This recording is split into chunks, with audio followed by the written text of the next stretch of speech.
Hello everybody, Refresh here. Today I'm coming to you with a look at BCW's board game sleeves for mini American sized board game cards.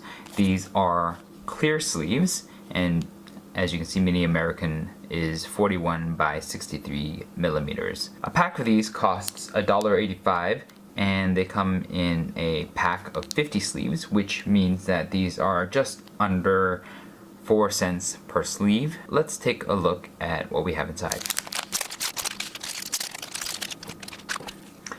As you can see, the sleeves are glossy and smooth on both sides. Let's see what the thickness is. Looks like 50 sleeves are just barely over a millimeter, so that's going to be approximately 200 microns per sleeve, or 100 microns each face. Let's see what the dimensions are. These are 44 millimeters wide by 65 millimeters tall. As you can see, there's some very mild warping on the sleeves that causes them to bend just a little bit, but there doesn't seem to be much more to note immediately outside of that. Let's see how a card fits. I have here a item card from Arkham Horror. Looks like it fits just fine. There's a little bit of extra space on both sides, so these are a bit wider, and it's actually a very tight fit at the top. As you can see, there's not a lot of space between the opening of the sleeve and the top edge of the card. Next up is a sleeve test. So what I'm going to do is sleeve these 44 Arkham Horror common item cards in 44 of these 50 BCW board game sleeves, and I'll see how long that it takes. Ready, set, go.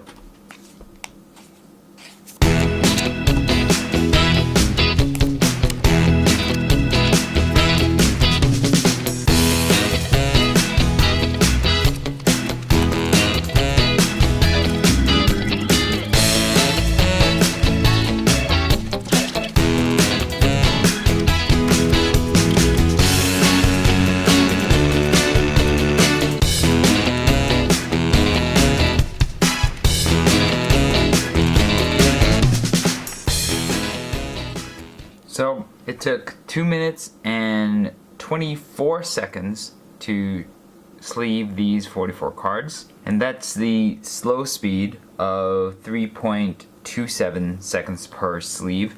It's not terribly slow, it's just a little bit on the slower side, and I think most of my problem with sleeving these sleeves had to actually do with how slick the sleeves themselves were. So these kind of slipped out of my hands, and it was sometimes hard to grab them and pick them up. And so that was actually the biggest problem when it came to sleeving. The actual cards slipped into these sleeves without any problem at all, and that's not surprising considering the fact that these sleeves are a little bit wider than the other sleeves that I've tried for this size. So aside from the difficulty of picking up these sleeves sometimes because of their slickness, the sleeving process was actually fairly fine.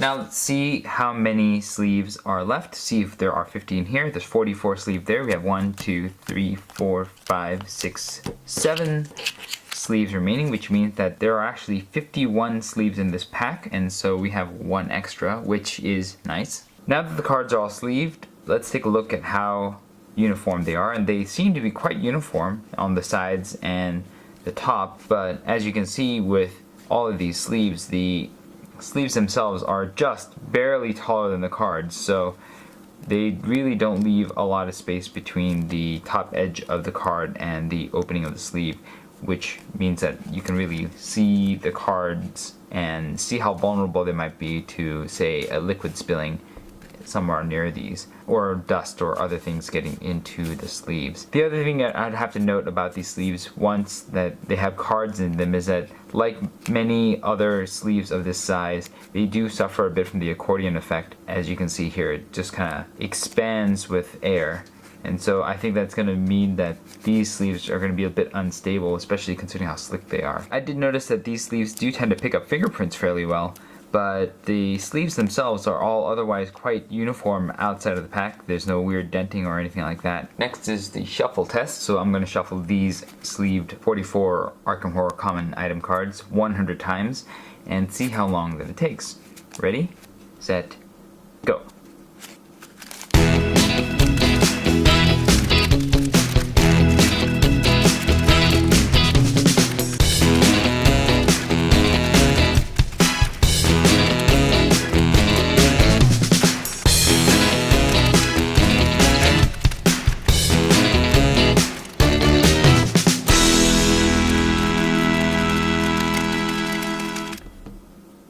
Okay, it took 2 minutes to shuffle these sleeved cards 100 times. That is about 1.2 seconds per shuffle, so it's a pretty fast shuffle. It's not the fastest shuffle, but a pretty fast shuffle. One thing that I noticed right from the start when shuffling these sleeved cards is that the sleeves are very, very slick. In fact, they're so slick that if you're not careful when gripping the sleeves as you pick them up, they will slip out of your hands. And that does make shuffling a little bit complicated at times, but as you can see, the sleeves actually just slip into each other very well and very easily as a result of the slickness. And so it's a double-edged sword there, just because these smaller cards are harder to grip in general, and so being slick makes them harder to hold and not let slip out of your hands. But at the same time, it means that the sleeve shuffling process is going to be quite fast for the actual sleeves because of how easily they slip into each other. Now that the sleeves have been handled a bit, let's take a look at the actual sleeves and see how they held up.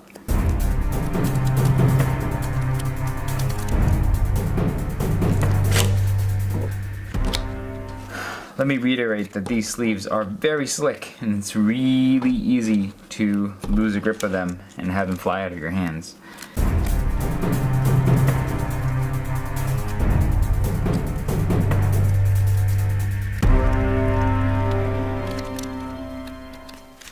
Overall, I think most of the sleeves are in pretty good shape. I saw a couple sleeves that had dents in them. The sleeves actually held up quite well. As you can see, they're still in really good shape. There's no real scuffing. But my big concern with these sleeves is, as you can see with this whiskey sleeve, as I handled it, it seems that it has pushed the top edge of the card out from the sleeve just a little. And you can push it back in, no problem, but I think as you handle it, because of the tightness of the seal here, or how much the ends press together, but as you can see, just handling it from the bottom causes the top edge of the card to pop right back out of the sleeve.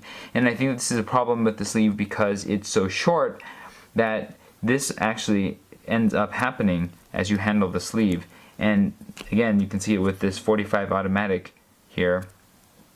The top edge of the card will just come right out of the sleeve as you pinch it from the bottom even a little, and it'll start climbing. And I think as you handle it, you'll see that a lot of these cards have the same issue where they have slipped a little bit out of the sleeve. And if a card slips out of the sleeve, that makes it even more vulnerable than it already is, with just only a tiny sliver, less than a millimeter, of plastic protecting it from the outside of the sleeve. But that's the biggest concern. The sleeves are otherwise, they feel quite sturdy, and they seem to have handled the shuffling without any real noticeable cosmetic wear.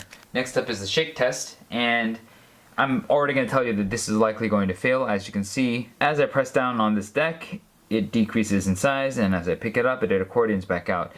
Again, these sleeves are very slick, so if I shake the table, I'm pretty sure it's going to fall. But I'm going to give it a 2-second shake anyways to see what happens. Ready? 1, 2, 3. Yep, it failed this shake test. As I predicted, again, like a lot of cards of this size, if they are sleeved, they're going to make for a very narrow tower. And especially if the sleeves are quite slick, it's going to cause the sleeves to be very, very wobbly, and you may need some sort of card tray in order to keep decks of this size that are sleeved from falling over. Next up, I'm going to do the draw test, so I'm going to draw 3 cards off the top and see how well the deck holds together. Ready?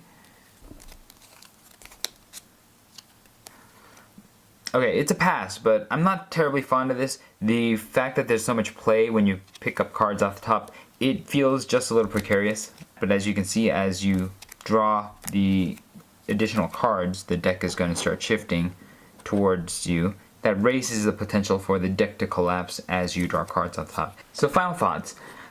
These sleeves do have some positives going for it. I think that the construction and the quality of the actual sleeves outside of the pack is quite good. They feel sturdy, they feel thick and rigid, and they are consistent and uniform out of the pack. So that's a real plus.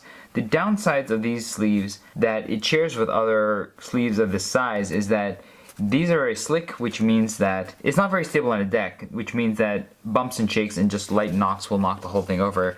And it also means that drawing cards off the top doesn't quite feel safe. The other significant downside of these sleeves is that these sleeves are very short, and so even though they do theoretically encapsulate the entire card, the top edge of the card is very close to the opening of the sleeve, and that means that there's not a lot of protection for that top edge of the card. And because of the construction of these sleeves in particular, it often causes the card to slip out of the sleeve as you handle it from the bottom. And so that is something that is going to possibly be a no-go for many people, and I can't recommend it just because of these particular issues.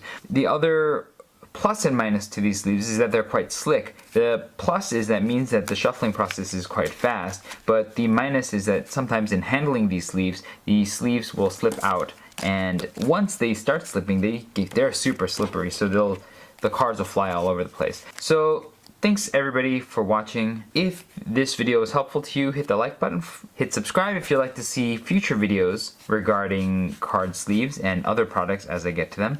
And I have a survey in the description box below. Click on the links if you have experience with these sleeves or other sleeves of the size, and you can share your experience in terms of their consistency and durability, and that will be posted on the Innate Games resource page. Thanks for watching. This was Refresh, and I will see you next time.